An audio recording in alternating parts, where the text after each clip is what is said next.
Alstom is hiring back dozens of workers. A collision involving a local school bus. And millions of residents are warned to leave Gaza.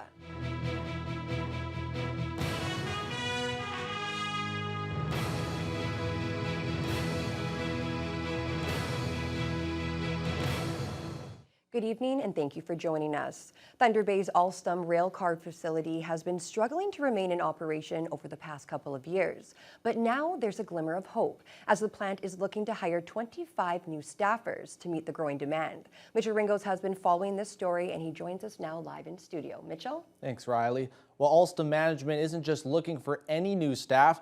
They're hoping that most, if not all, the new positions will be filled by former employees who were previously laid off. The Alstom railcar facility has seen some hard times over the last few years, from layoffs to missing out on contracts. But with more work ramping up, Alstom has already called back all recently laid off employees, and they're now looking to hire 25 finisher positions, mainly for the GO Train refurbishment project, with others working on the contract to build 60 more Toronto streetcars. Unifor Local 1075 President Justin Roberts says the company is hoping former employees who lost their recall rights will come back to fill those 25 new positions. A lot of our trained workers that have 10 years of expertise have been laid off, and if we can't get them back to work soon, then all that knowledge and training goes out the window, and if they go to other places and better opportunities and don't want to come back, then we have to completely retrain, and it slows production for the company, and it's not good for any of us if production slows down. Roberts says he has been in touch with a lot of members who have lost their recall rights and seniority, and a lot of them have been interested in coming back. Roberts is hopeful that during the next couple weeks, they can hire some familiar faces. Well, the benefits would be to get our members back to work and to increase our work population, which is good for us and the local economy, because other suppliers will also probably have to hire more to help us. As of now, Alstom has enough work to last until the middle of 2025, but Roberts is hoping all levels of government will commit to funding the Toronto subway line extensions after previously withdrawing their proposals.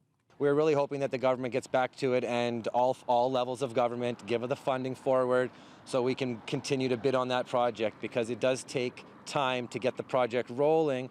So the sooner the funding is committed, the sooner that we can get a chance at getting that work.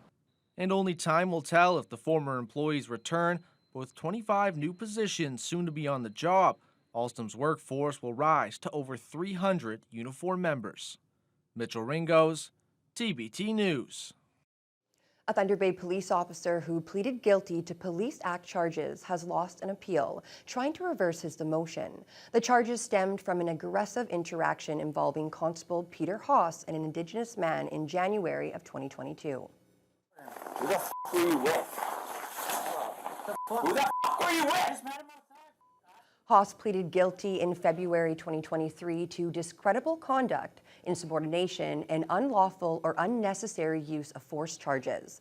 The hearing officer ordered Haas to be demoted from first-class constable to third-class constable for a period of 4 months, followed by a gradual reinstallment. Haas appealed the penalty, arguing the hearing officer failed to consider the role that his PTSD played in the misconduct or his rehab potential. A panel with the Ontario Civilian Police Commission released its decision this week.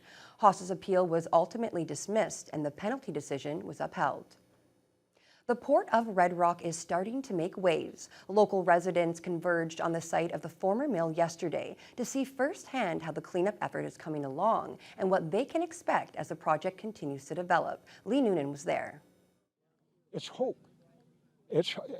I've never quite felt like this before in my life. Former mill worker Wayne Plant was one of hundreds of residents from the Red Rock area who toured the grounds of the former mill.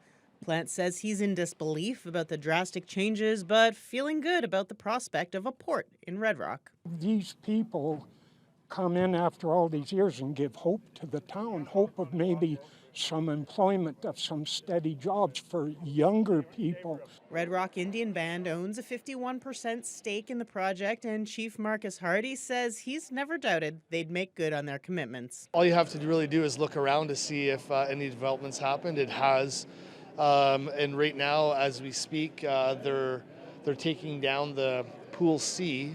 You know, they had the black liquor in there, the chemical. So it's being remediated as we speak. Hardy says the remediation itself, respecting the waters and the land, is one of the most important benefits of the project, but the First Nation is also seeing economic benefits already, with their construction and aggregate companies and band staff working on the development alongside their partners, the BMI Group. The paper mills of the past are the future of industrial sites. It's connected by rail, connected by big power, connected by gas.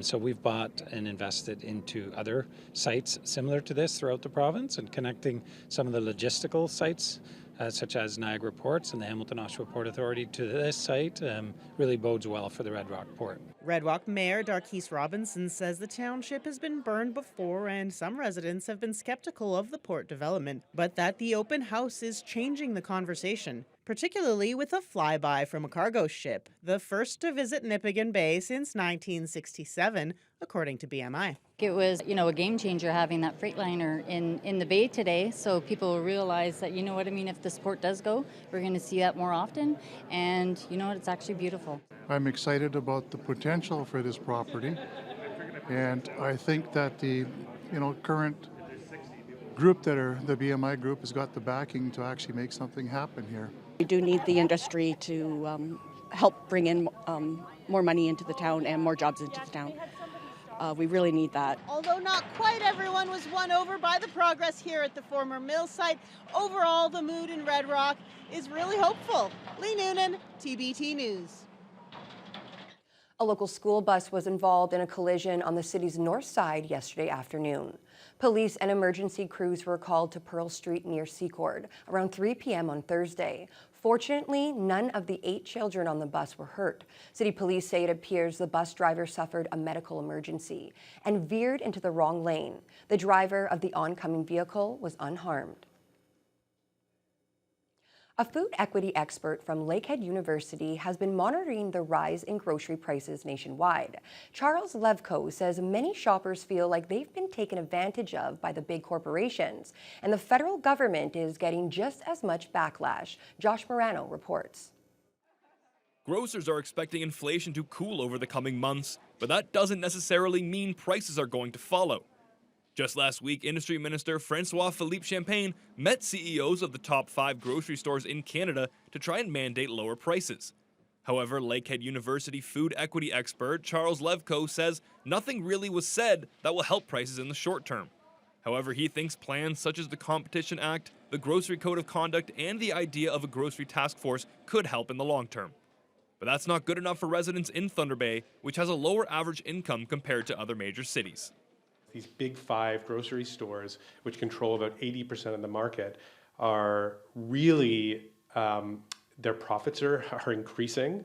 While for many of us, we're seeing with inflation, we're seeing more and more challenges to actually access food, not only that is healthy, but also culturally appropriate, the food we need, and those are key questions. It's not just inflation that affects the market in Thunder Bay. Transportation is one of the largest factors in high costs at grocery stores in northern regions, relying on imports since the growing season is so short here. While Thunder Bay does have some local food producers, Levko notes that the big corporations affect their prices as well. We do have a lot of wonderful producers producing things like dairy and meats and vegetables and lots of value-added products, fish as well. But it's sometimes really hard for those people, those companies or those small businesses to get to market because the marketplace is really skewed to support those larger companies. Levko adds there's a lot more that contributes to people being able to afford groceries, and a lot of those can be tied to federal and provincial government efforts. Some of those include increasing minimum wage and making the cost of living more affordable, especially in northern communities where jobs may be harder to find. Josh Morano, TBT News. It's been a positive first month for the city's first all-French public elementary school. École Publique de Thunder Bay opened its doors at the beginning of September, and both students and staff are enjoying the small class sizes and family-like atmosphere. Jess Clement has a story. Thunder Bay's first all-French public elementary school has been open for over a month now, and both students and staff are excited to be settled in. Qu'est-ce que je mets? 9. Est-ce que c'est correct?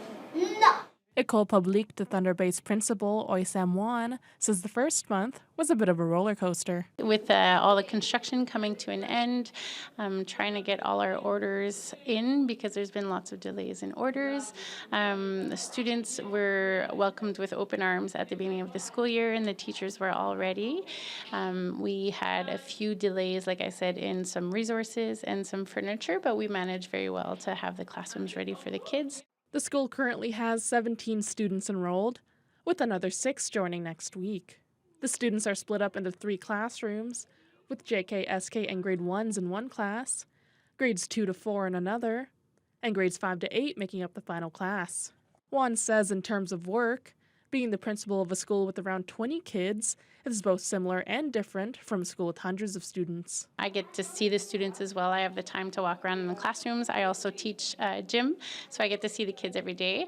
But the expectations on the administrative side are the same as if I had 300 kids. So, I mean, the work's still there to be done. There's still only so many hours in a day to get the work done. The students are also enjoying the smaller class sizes, highlighting that they get more one-on-one time with teachers. Honestly, it's been a lot better because so far we have 5 people in my class, including him, and at my old school we got to 32 at one point with 1 teacher, and it was chaotic.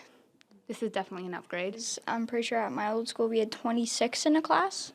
There just wasn't that much. If there was a question I didn't know, I kind of had to rough it out and figure it out myself.